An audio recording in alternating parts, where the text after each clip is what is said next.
I'm very happy to be here. I am from Atlanta. I just released my book, Simon Says.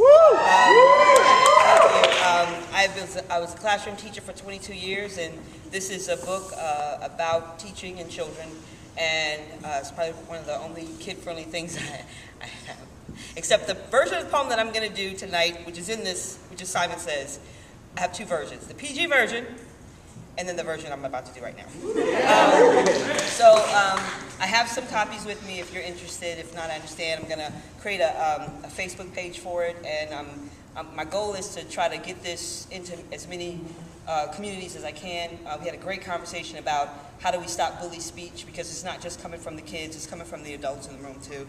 And as a teacher, I've heard some people say some really fucked up things to children. And the stories that are in this poem are true. And I encourage all the parents, caregivers, friends, encourage these young people to talk to you. And part of the breakdown, I think, is communication. They're not talking, we're not asking, and this thing is just going to keep going until we collectively get our shit together. So, this is Simon Says. Don't you remember that time in your life when you were all arms and awkward intention, aggression wrapped in a barbed wire heart, when you were minx, sass, teeny bopper, borderline juvenile delinquent, when the closest you wanted to be to other people was way the fuck over there, when your body turned battlefield, bones aching, tonal war of vocal cords, when you didn't know where you fit, but you wanted to. So badly, you buried whatever you thought could be held against you in the backyard next to G.I. Joe and Barbie. Now this is where I need you all to remember who you used to be, so you can fully appreciate what happens next. For the 6th grade science teacher, who after a female in his class asked to be excused twice during his lesson, felt it was appropriate to announce to her classmates that it must be her time of the month. Before that statement, science was her favorite subject. She was going to cure cancer, return renegade memories to Alzheimer's patients. She hates science now. And what I think she really means is that she hates you. But the cause and effect of your forked tongue has left her casualty, period. And for the 7th grade English teacher, who in her infinite wisdom saw fit to suspend a 13-year-old boy for 3 days because the wind blew at the wrong time and, well, things became erect. Now she doesn't understand why he won't talk to her, why he is so cautious in her classroom turned minefield. He is silent because that is the one thing he can control.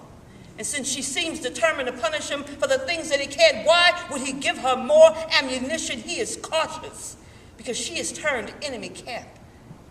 And now she wants to scream zero tolerance. Like that's synonymous with hijack your own common sense. I have zero tolerance policy in my classroom. Talk during one of my tests? Watch me. Hand grenade, launch your efforts into the nearest spherical filing receptacle. But in 2009, when Simon stood erect, slammed a pencil on his desk in the middle of one of my math tests and said, Miss Theresa, I'm just saying, if Freddie Mercury were alive today, we would not be at war with Iraq.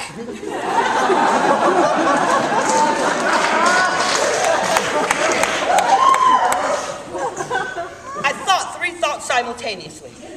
First, I thought, he knows who the fuck Freddie Mercury is.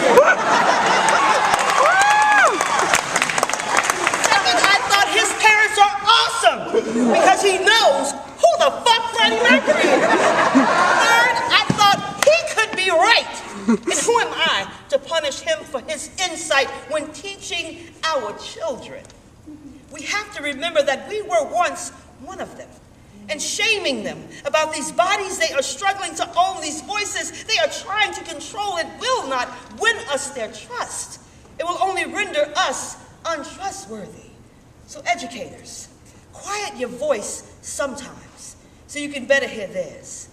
Do this, and I guarantee our young people, they will rock you. Thank y'all.